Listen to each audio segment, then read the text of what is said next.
Welcome to the Lisa Mitchell Show, the show that helps millennial women crack the code in business and in life. And today I'm super excited to welcome my guest, Melissa Hereford, because she is going to give you so many amazing practical tips that you can start using right now to start negotiating to get what you're worth in any situation that you might find yourself in. So Melissa, welcome to the show. Hi, Lisa. Thank you. Hi, everyone. Yeah, thanks so much for being on today. Thanks for having me. Very exciting. Yeah, so negotiation. In particularly, there's been some really interesting chatter and conversation around negotiation, even in Hollywood, right? We've heard about wage disparity and who got paid what to do reshoots, and this conversation of like, who's getting what for what work? You were sharing with me before we started recording today, just a statistic that about bowled me over. So will you kick off the conversation by just kind of sharing what is going on in the world of negotiations? Yes, absolutely. It's a powerful statistic, and it says that 59% of people don't negotiate their salaries. So this has to do with when you are offered a job and you just accept whatever you're offered, or you're offered a promotion and you just accept whatever you're offered. 59% of people do not negotiate. Now, here's the interesting part, though, is that when you break it down by gender, it's 52% of men and 68% of women. That is a 16% gap. And I want to propose something kind of radical here and say that women not asking is a part of our wage gap, because the men are asking. They are negotiating that offer, and therefore they're starting at a higher salary, and their salaries will continue to progress and get larger and larger because they started at a larger number. Yeah, that's crazy. 68% of women don't negotiate their salary. Yes. Think about the long-term impact. If you fail to negotiate your starting salary in your 20s, in your first corporate job, and you don't negotiate and you take something lower than market value or lower than a male counterpart, how do you ever catch up? Well, you're don't always despair. working at a deficit, right? Unless you know. Unless you learn, right, exactly. Unless you learn how to negotiate, and then you can catch up. So I don't want to leave people feeling like, oh, it's too late for me, I can never do anything, because you certainly can. You can start asking now. And there are things that you need to know to give you the confidence to ask, to give you the words to say. And that's a big part of what I teach people in my Negotiate with Confidence program, is how do you get the confidence and then ask in a way that's really clear so that you're more likely to get what you want. And then, of course, being resilient and not taking no for an answer forever. Well, somebody said no to me once, therefore I can never ask again. How do you bounce back from that kind of rejection? Yeah. So talk to me a little bit about, because I have found that pretty much every expert that I've had the great blessing to have on the show has had some sort of personal catalyst that makes them say, this is the thing I really need to invest my time and talents into. Why negotiations? What is it? What's your why behind why you're so, because you are super passionate about empowering women, to take on negotiations. Right, I am. I had the benefit of falling into negotiations as a career right out of college. I took a job working for a company that taught people how to negotiate. Now, let me set the scene for you. I'm going to take you back in time to 1994. And I just graduated from college. I was interviewing for jobs. And I remember really clearly that I interviewed with this company that teaches people how to negotiate. And I liked the company. I liked the people that I would be working with. And the recruiter called me to say, they like you, Melissa. They want to make you an offer. And I said, yes, whatever it is, I'll take it. So I did not negotiate. In fact, I didn't even realize that I could negotiate, despite the fact that I was interviewing for a job with a company that teaches people how to negotiate. So I am sure that your listeners and viewers are not as clueless as I was back then. We didn't have the massive amounts of information that people have access to now, but I really did luck into that job. And once I was hired and started to learn about negotiation skills and see how powerful they are, not only for getting a raise and a promotion, but for the everyday, day in and day out negotiations that we do every single day. If you are having a conversation with one or more people where you have to come to an agreement, anything around deadlines, project deliverables, I'm going to rearrange my schedule to get that done for you. Those are all negotiations. Where are we going to go to dinner? Where are we going to go for drinks after work? What are your kids eating? Where are we going to go on vacation? Those are all examples of negotiations that we're doing all the time. Yeah, I love that you make it such a practical, everyday thing for people to really get more strategic on how are you showing up in these negotiations, because most Right. people think, oh, it's just a conversation or it's inconsequential, but when you think about the outcome that each of those have, it really is the definition of a negotiation. Like, how are you getting what you want, and are you coming from partnership or is it win-loss, and all these little nuances. And as you know, someone who's in the communications field and understands kind of building trust and reading the person on the other side of your face, like, all the negotiation hallmarks apply, whether it's where are we going to dinner or whether it's how much am I making in the salary negotiation. So I love that. I watched your YouTube video on that, and I love that practical approach. So what are some of the ways to frame thoughts around negotiation, taking it less casual and putting some structure and some strategy around it for outcomes? So first of all, I will say, if you are really interested in exploring creating a script for yourself, I do have one available on my website, on the front page of my website, that people can go to and download. And it really does start with creating a script. Because if you're not super comfortable just asking for what you want, scripting it out will give you a structure and a way to practice so that you can say it over and over and over again until it just rolls off your tongue. And I promise you, it sounds different when you say it out loud. Yeah. So don't just roll it over in your mind, like, this is what I'm going to say and this is what I'm going to say. Like, actually say it out loud. Say it to the mirror, say it to your spouse, say it to your kids, say it to your cat. Say it out loud as many times as you can once you have an overview of what you're going to say. And that will give you a huge amount of confidence. Right. So rehearsal basically is what you're recommending. And Yes. so are you recommending a certain duration or amount of time that somebody rehearses, or is it just until you have that feeling of comfort, or is it different for everyone? It's different for everyone. There are some people who spend all day long telling other people what to do, and they're pretty comfortable doing that. But when it comes to sitting down with your boss and you think about, okay, I'm going to go in there and I'm going to sit down and I'm going to say, what am I going to say? How am I going to say it? And what happens if he or she says no? How am I going to react? And they just kind of hope that they're going to say yes and everything's going to be great and it's going to be easy. Right. But hope is not a good negotiation strategy.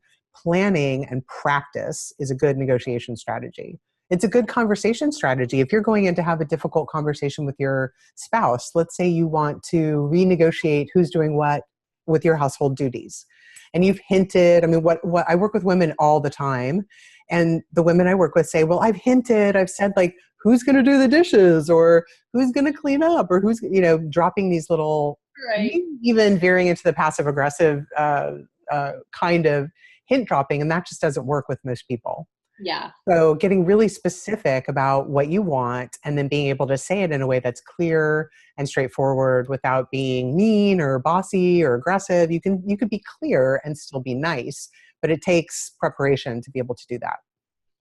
Yeah, I love that. And I think one of the components, as far as from a body language or a nonverbal standpoint, is, don't just rehearse the script in the words, but actually rehearse your nonverbal. Where can you use explanatory gestures to help make it clear to somebody? So I think really and that's what I recommend when I'm helping people prepare to do public speaking or to give a presentation. It's not just rehearsing the content and being really familiar and comfortable with that. It's also scripting your nonverbal strategy as well, because you do want it to land with authority, and you want it to show cooperation, and you want it to have all the elements of trust building that come.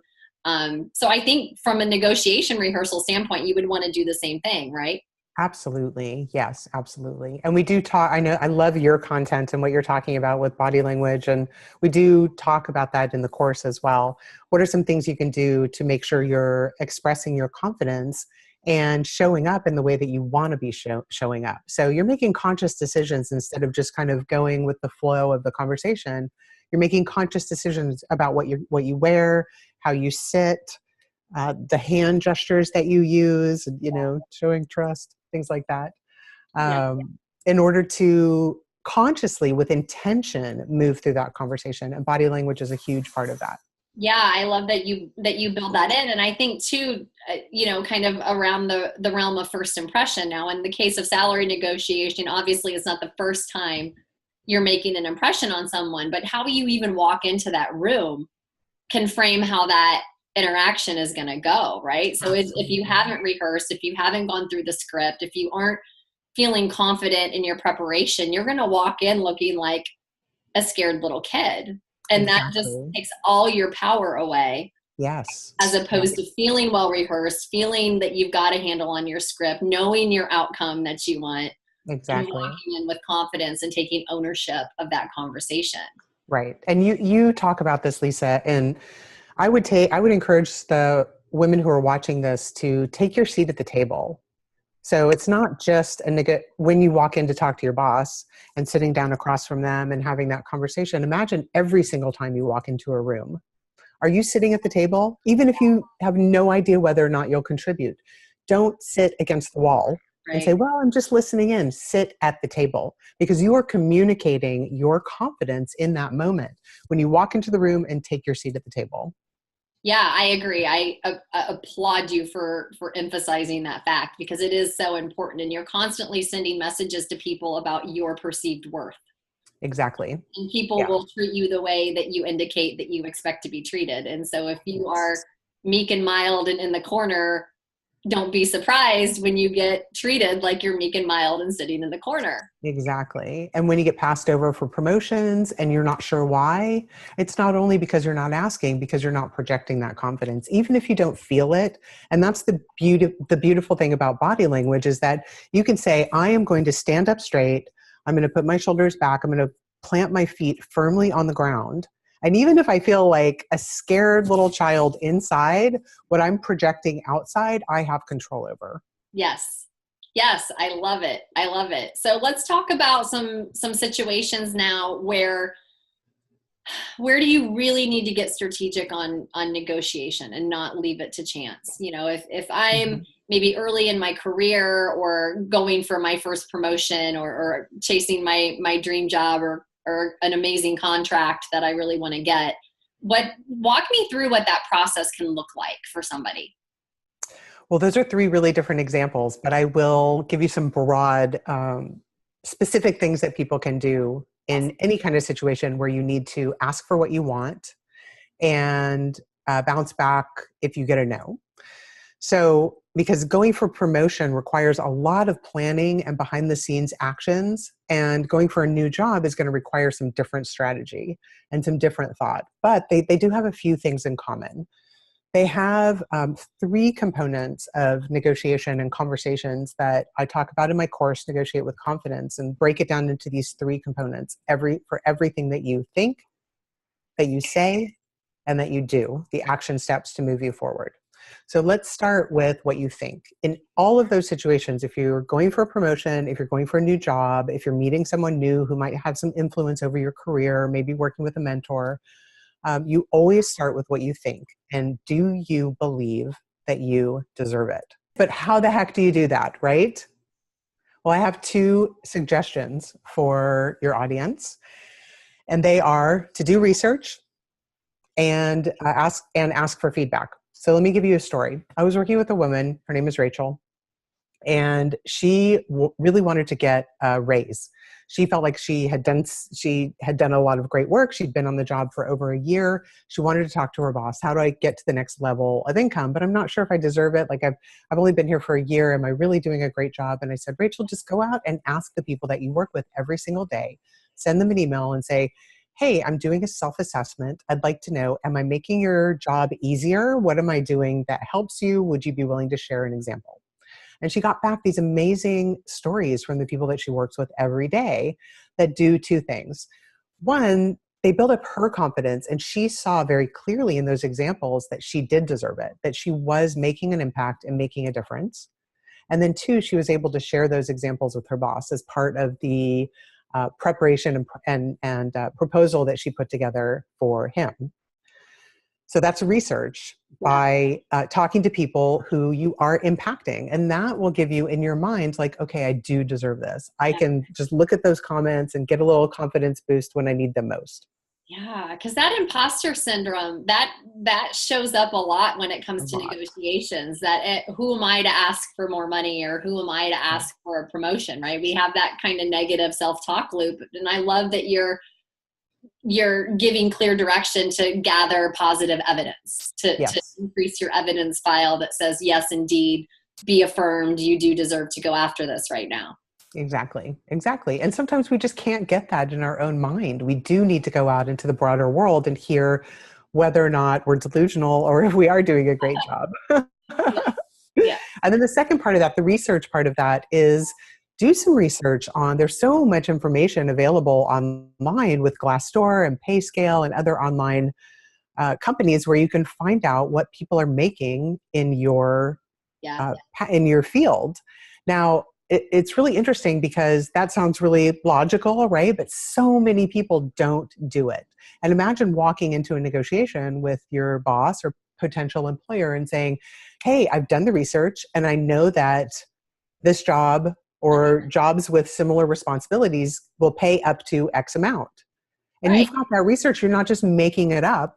And then when they make an offer, you also know whether or not that offer is in the realm of what you should be paid. That's such powerful information. So I have a client that I work with that's in career transition and coming to taking a new position in the salary that she should ask for or expect, and is kind of trapped by her own history. And I asked her, I said, well, what would they have to pay someone if they hired outside? Like, go to Glassdoor, what is the going rate for someone with the skill set or for this position that you're looking for? And are you aligned with that? Because so many companies will try to say, oh, well, we can only bump you so much, or you're going from this career band to that career band. But it's like, if you can even come in armed with that piece of information of like, look, if you had to hire outside talent, not only would you have to onboard them and get them up to speed on culture and process and everything else, but they wouldn't come in for any less than X amount. And it's a step that so many people forget to do because you're just used to seeing what your paycheck looks like or what your career band is. Exactly. And you forget to use the leverage of market value. Right. Now, let me just add a little tip on to that, and it's absolutely right and brilliant, is that companies often just make up job descriptions. So your job description, if you type in like field coordinator, it may or may not have any relevance to your job. Right. So you have to get creative and start looking at other jobs to find out what are the similar responsibilities. And then you can save them or print them out and be able to have that confidence to say, like, this person does these 5 types of things and they're very similar to the things that I do. Yeah. So don't get boxed in by whatever weird job description your company happens to have in order to really get good information. To market value based on skill set or responsibility versus title. Right. Yeah. Exactly. Yes. Great point. Thank you for sharing that. Yeah. Yeah. Okay. So we've talked about what we think by using research and asking for feedback. And then the second step you said was to think about what you say. Right. So we talked a little bit about scripting and practice. And in the script that you can get on my website, we'll walk you through a structure for what to say. And I have a YouTube video on it as well that I'll send you in an email, or we can put into the show notes if I'll put it on show notes. You're interested, because I model this. So there's a script that you can create so that you can be really clear and avoid rambling or using too many reasons and all of those things, where you just say, listen, I'm really excited about this opportunity. I would love to work for your company. These are the 3 areas that I know I will add tremendous value to this job. I've done the research based on similar jobs, and I know that this type of job pays up to, and this is a really important little tidbit, don't give a range.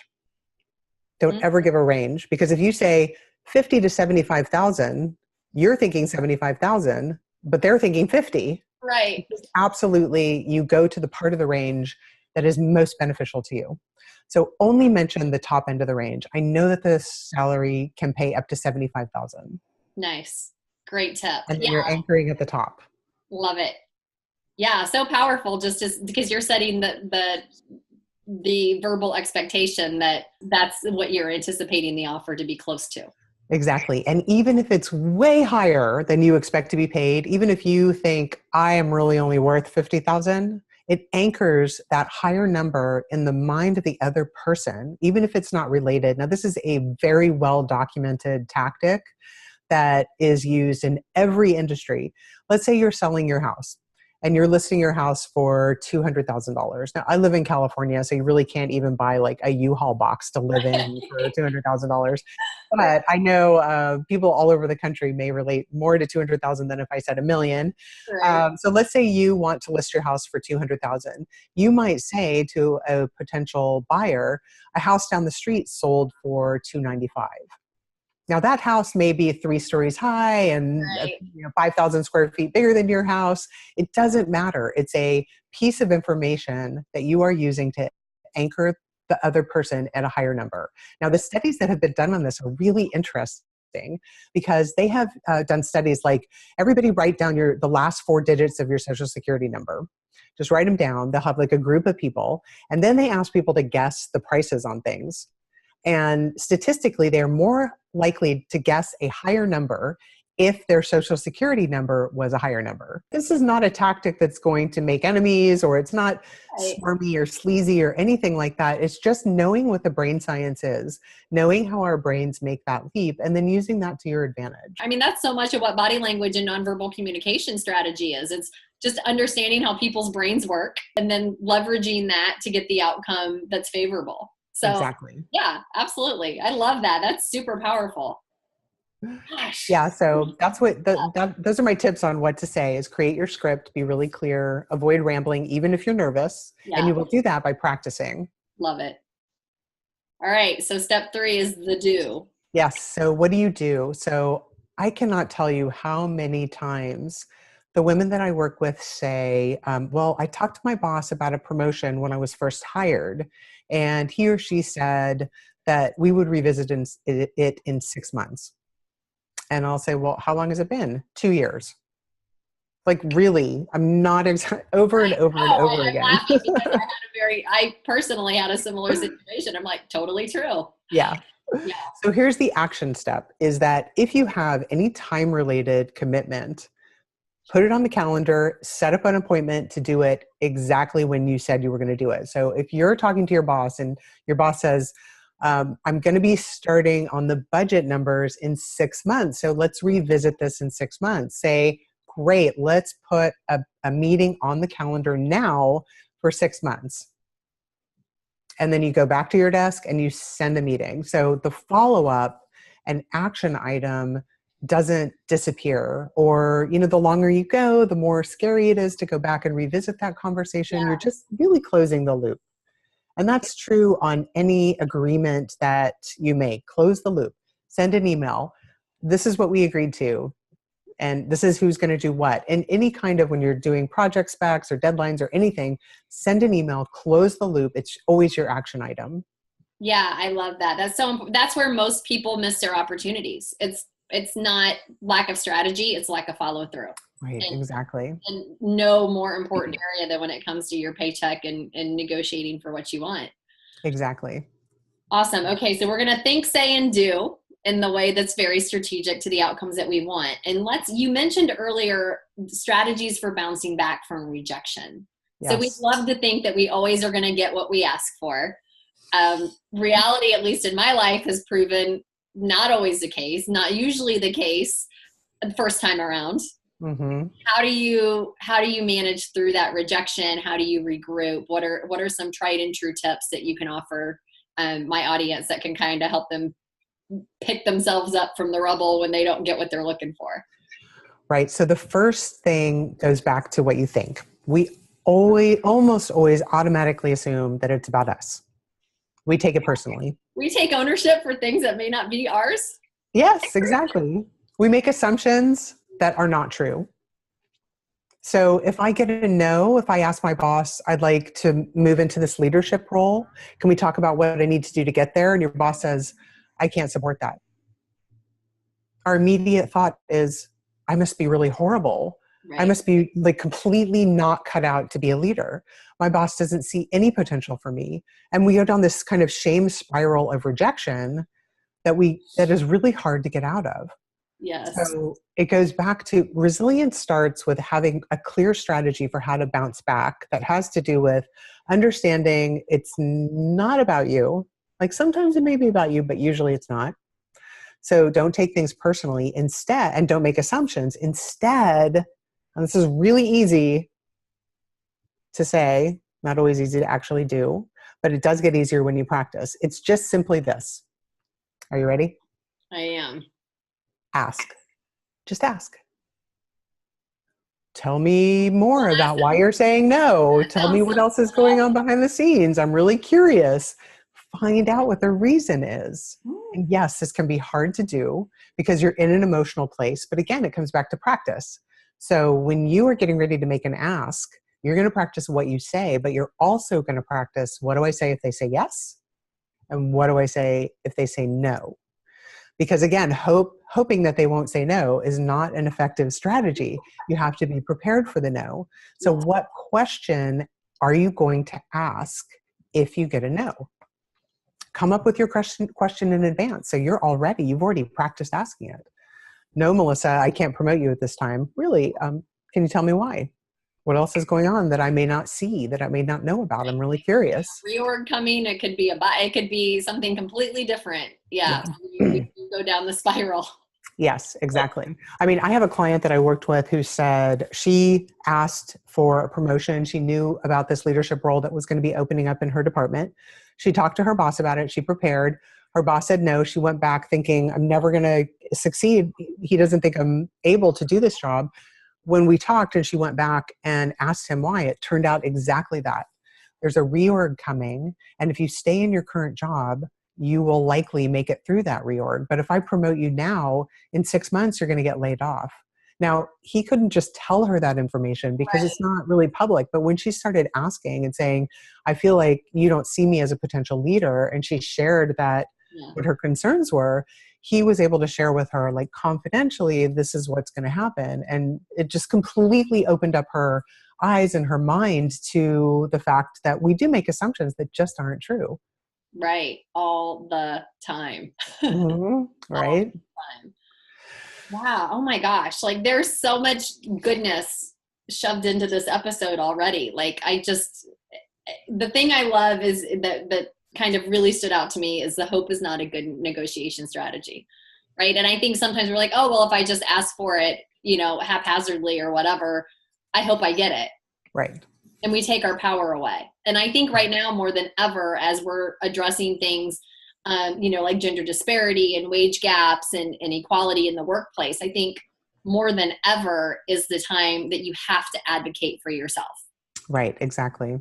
Yeah, exactly. And being prepared for that will give you such a feeling of confidence because you know what you're going to say, what question you're going to ask if you get a no. And you're so much more likely to stay in control of your emotions and not go down that shame spiral of self-doubt. And that is a feeling of self-confidence that is so powerful. And it comes across in everything, all of your body language, everything that you say and do because you're prepared. Right. And I think coupling the confident body language techniques, powerful nonverbal punctuators and affirming behaviors, having a script that's well rehearsed that you already know you're just going to have the answer. You're going to know what question to ask. You're going to have all your if-then scenarios kind of in your pocket and ready to go. I think, the odds, first of all, I think you're going to surprise whoever's on the other side of you.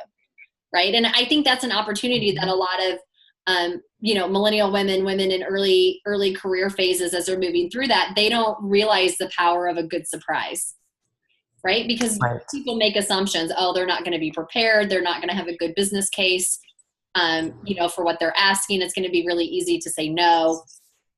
And when you come in a way that surprises people in a good way by being prepared, by being polished, by being confident, you shift that dynamic in the room.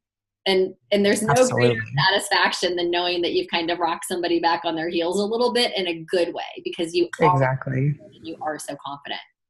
Yes, I love that. And you know what really burns me up is that we feel so powerless. We feel like we're at the mercy of our employers, and we're not. You're really not. I mean, these are things that should give you a huge boost of self-confidence that you can do this. You're not at the mercy of your employer. You can take control of your conversations. And it spans beyond just the salary or promotion conversation. You are not at the mercy of every single person who asks you to do something. If you are overbooked and you can't make it home in time for dinner, you can't make it to your exercise class, you're too busy, you're harried and running around with just too much to do. This translates, these same skills translate to how you ask questions about projects and find out what the real deadlines are and find out who else could be taking over some of these deliverables. All of those things come from you being able to have those kinds of more confident conversations.